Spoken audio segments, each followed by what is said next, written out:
Urbano de Loya, nuestro padre, nos llevó con sus crónicas a recorrer las calles de Puebla, narrando durante más de una década la vida cotidiana y los hechos heroicos de esta ciudad. Ahora, 30 años después, nosotros continuaremos su legado y crearemos con ustedes uno nuevo. Yo soy Luzaida de Loya.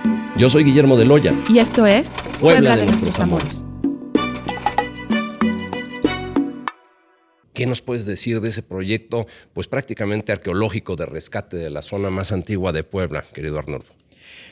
Bueno, por principio hay que tener en cuenta el proyecto global, ¿no? Era un gran proyecto. Es un proyecto que tenía implicadas muchas áreas distintas, ¿no? Y sé que lo estás hablando en pasado porque era un proyecto dimensionalmente más grande de lo que se hizo. Pero por supuesto, sí. Exacto, sí. Y muchas áreas distintas, ¿no? Así es. Urbanismo, pero también servicios. Vialidad. O sea, era una cosa enorme, ¿no? Era el megaproyecto, Ángel. Megaproyecto, exacto. Así se llamaba. A mí me tocó participar en una de esas tantas áreas de este gran proyecto. Que eran programas, lo formaban programas. Exacto, dividido en programas. Así es. ¿No? Y a mí me tocó participar, por suerte, ¿no? Yo soy poblano, fui a estudiar fuera de Puebla y afortunadamente el proyecto San Francisco, proyecto Pescaditos y luego Claro. Paseo San Francisco, ¿no? El salvamento arqueológico. Del Paseo de San Francisco. Sí, me permitió a mí regresar a trabajar a mi ciudad, ¿no? ¿Por qué fue muy especial, ¿no? Y yo creo que esto hay que destacarlo, ¿no? Vale la pena destacarlo, porque la arqueología, lo que se llama arqueología urbana, la arqueología histórica, se había practicado en México hacía muy pocos años. Entre los años 70, 80, se dieron los primeros proyectos de arqueología histórica, así formalmente. ¿Cómo cuál podrías enunciar, Arnoldo? Por ejemplo, el gran proyecto primigenio, ¿no? De arqueología histórica en México es el proyecto San Jerónimo. Ustedes saben, ¿no? Claro, ahora hay una universidad, el Claustro de Sor Juana, un complejo cultural increíble y todo, ¿no? Pues todo eso comenzó con obviamente el crecimiento urbano, las necesidades como de las que platicabas, ¿no? En Puebla, ¿no? Las necesidades de una sociedad que está creciendo, ¿no? Una de ellas son pues reutilizar espacios que ya existen, ¿no? Claro. Sobre todo si son históricos. Y dignificarlos, ¿no? Claro, para poder reutilizarlos con respeto y con utilidad, ¿no? Okay. Entonces de ahí deriva la aplicación de arqueología histórica, por ejemplo, en la Ciudad de México. ¿Sí? Para reutilizar estos espacios. Yo veo ahí un elemento muy interesante, ¿no?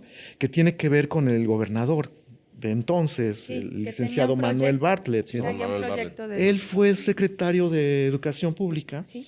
Y él tuvo la experiencia de una intervención arqueológica en el edificio donde él trabajaba, en el edificio de la SEP, que es un edificio hermoso, un monumento histórico importantísimo, ¿no? Entonces, en este contexto de la arqueología histórica en la Ciudad de México, lo que sucede es que en Puebla, cuando se da la oportunidad, la necesidad, ¿no? de también reutilizar y de hacer algo con esta zona de la colonia industrial, de el Alto, ¿no? y San Francisco, que estaban prácticamente abandonados. La zona de las fábricas del Boulevard 5 de Mayo. Sí, yo me acuerdo muy bien. Ahí ni siquiera podías meterte a caminar, ¿no? Sí, era tierra de nadie. ¿Sí? Claro, exacto, ¿no? Entonces, Bravo. Sí, entonces en esta necesidad y con esa experiencia de haber conocido estos procesos de la arqueología histórica en la SEP en México, ¿no? Entonces surge la necesidad de que el Instituto Nacional de Antropología e Historia entre a hacer este mismo trabajo, ¿no? Un diagnóstico y un rescate, más bien un salvamento arqueológico.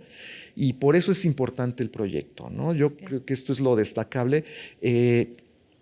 Paseo San Francisco es el primer proyecto de arqueología urbana que se realiza formalmente en Puebla. ¿En tiempos de Melquiades? El inicio. No, de Manuel Bartlett. De Manuel Bartlett. Sí.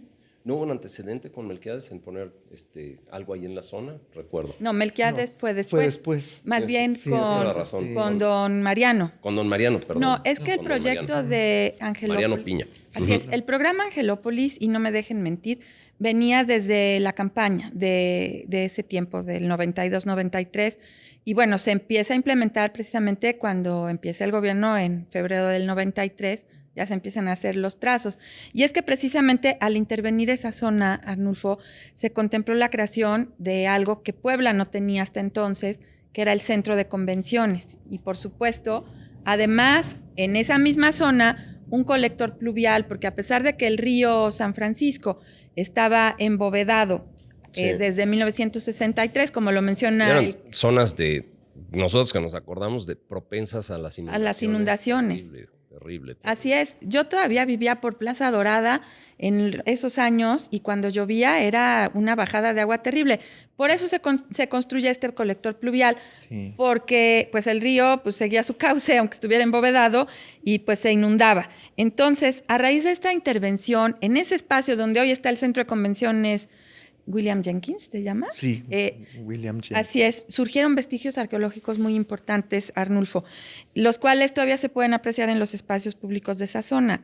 Yo me acuerdo de un acueducto, me acuerdo de la antigua curtiduría, de los hornos de Talavera. A ver, ¿por qué no nos cuentas sobre esos hallazgos? Efectivamente, el primer elemento a destacar es eso, ¿no? Es la primera vez que se hace formalmente arqueología en Puebla, ¿no?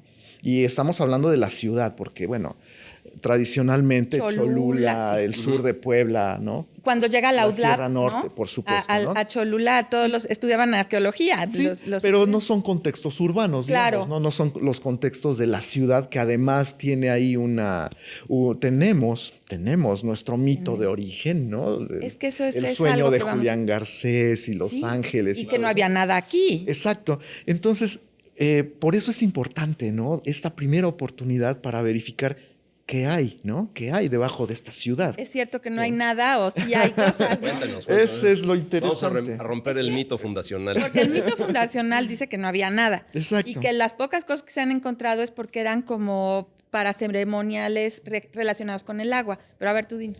Bueno, precisamente San Francisco es importante porque en el ámbito de la arqueología nos dio una secuencia cultural que va desde la época prehispánica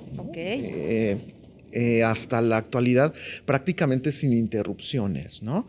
Con elementos así, digamos, los tres grandes elementos de relevancia que se obtienen a partir del proyecto San Francisco, el proyecto arqueológico, son, en primer lugar, evidencias del uso del espacio en el periodo, en el horizonte formativo, es decir, entre el año 1200 y el 800 Imagínate. antes de Cristo.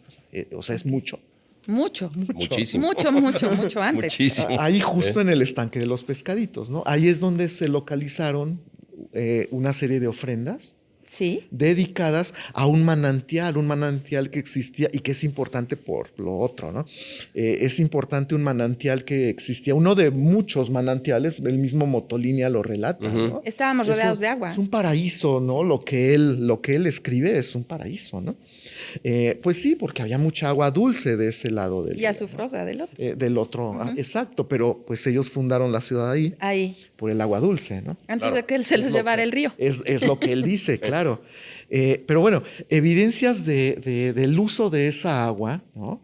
y de la ocupación de esos lugares por humanos, ¿no? Ya se documenta entonces mucho más antiguo, ¿no? Por parte del proyecto.